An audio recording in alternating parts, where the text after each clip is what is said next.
यहाँ पे ये पूरा गोदाम जो है, ये पूरा गोदाम जो है बुरी तरीके से भरा पड़ा है, जिसमें कि इनकी लिस्ट के हिसाब से 458 ऑक्सीजन कॉन्सेंट्रेटर्स यहाँ पड़े हुए हैं, वेंटिलेटर पड़े हैं 146, 36,000 पीपी किट यहाँ पर पड़ी हुई है, और भी बहुत सारे मल्टी पैरा मॉनिटर्स पड़े हैं। इसके अलावा बाईपैप मशीन्स पड़ी हैं, बहुत सारी चीजें, मास्क पड़े हुए हैं, मैट्रेसेस हैं, बेडिंग्स हैं, ये सारी की सारी कोविड के समय से लेके अब तक पड़ी हुई है चीजें।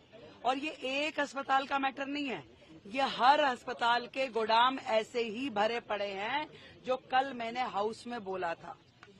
करोड़ों रुपए का मटेरियल यहाँ पे मिट्टी हो रहा है। आज यदि हम किसी एक्सपर्ट से इसे दिखाएं भी तो भी ये यूटिलाइज होने की स्थिति में नहीं है, ये केवल आपके गोदाम भरे हुए हैं। आज की डेट में जिसे आप इस्तेमाल नहीं कर सकते, कोविड से लेके अब तक आप मानिए कि 458 ऑक्सीजन कॉन्सेंट्रेटर्स एक अस्पताल में पड़े हैं। बाकी के अस्पतालों की क्या स्थिति है? और जो 7 बिल्डिंग जो उस समय कोविड के समय में बननी थी, जो आनन फानन में इन्होंने संजय गांधी में उन्होंने पार्किंग में ही बना दी बिल्डिंग। यहाँ पे इन्होंने पीछे के एरिया में, क्या एरिया है वो? स्पोर्ट्स ग्राउंड था, उसमें खड़ी कर दी बिल्डिंग, जिसमें किसी भी तरह की अस्पताल के लायक कोई फैसिलिटी नहीं करी गई। अनप्लान्ड तरीके से केवल एक पोटा केबिन जैसा स्ट्रक्चर खड़ा कर दिया गया, जिसपे करोड़ों रुपए की लागत से करोड़ों। कहाँ है हमारे हेल्थ सेक्रेटरी? हाँ जी, सेक्रेटरी साहब आइए। ये जो पीछे का पोटा केबिन बना, वो कितनी लागत का बना हुआ है? अभी तक कितनी लागत लगी है उसमें?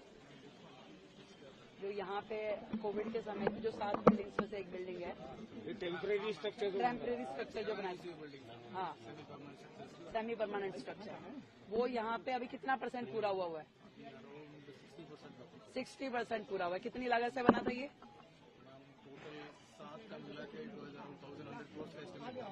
1,100 करोड़ का एस्टिमेट था, जो कि उस समय का शुरू हुआ 60% पे आज भी है। कोविड में बन नहीं पाई, वो सारे के सारे जो थे सेमी परमानेंट स्ट्रक्चर जो थे, 7 में से एक भी बिल्डिंग पूरी नहीं हुई, और वो 1200 करोड़ से ज्यादा की लागत की पूरी 7 बिल्डिंग थी।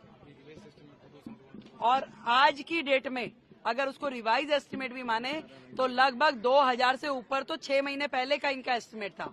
आज की डेट में अगर मैं समझूं, अगर हम उसके ऊपर 2,500 करोड़ भी खर्च कर दें तो वो बिल्डिंग हमारे लिए अनयूटिलाइज्ड है, क्योंकि उसमें अस्पताल में होने वाला जो इंफ्रास्ट्रक्चर है उसके पैरामीटर फॉलो ही नहीं किए गए। मैम, केवल इस हॉस्पिटल की बात है जिसमें आपने बताया कि 2,500 करोड़ लगेंगे, या वो सभी? वो 7 बिल्डिंग जो उस समय सेमी परमानेंट स्ट्रक्चर बनाए गए थे, उसमें से एक बिल्डिंग ही है। यहाँ की बिल्डिंग की कॉस्टिंग कितनी है? कॉमन एस्टिमेट था। बहुत गड़बड़ियां हुई हैं, इस तरह के आरोप सामने आ रहे हैं कि जो कॉन्ट्रैक्चुअल स्टाफ की हायरिंग हुई है उसमें बहुत। अभी मैं यहाँ इस बिल्डिंग में आई हूँ तो लगातार वो जो कर्मचारी थे वो चिल्ला रहे थे कि हमारी 6 महीने से तनख्वाह नहीं मिली। इस तरह का माहौल है, और मैंने तो पहले ही कहा कि दिल्ली सरकार के अस्पताल और दिल्ली सरकार का स्वास्थ्य विभाग खुद बीमार है। अभी इस तरह के न जाने कितने ही मुद्दे अभी खोज के हमें निकालने होंगे।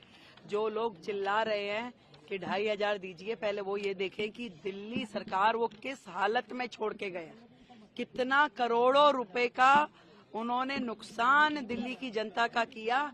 आज इतना हजारों हजार सामान अस्पतालों में सड़ रहा है।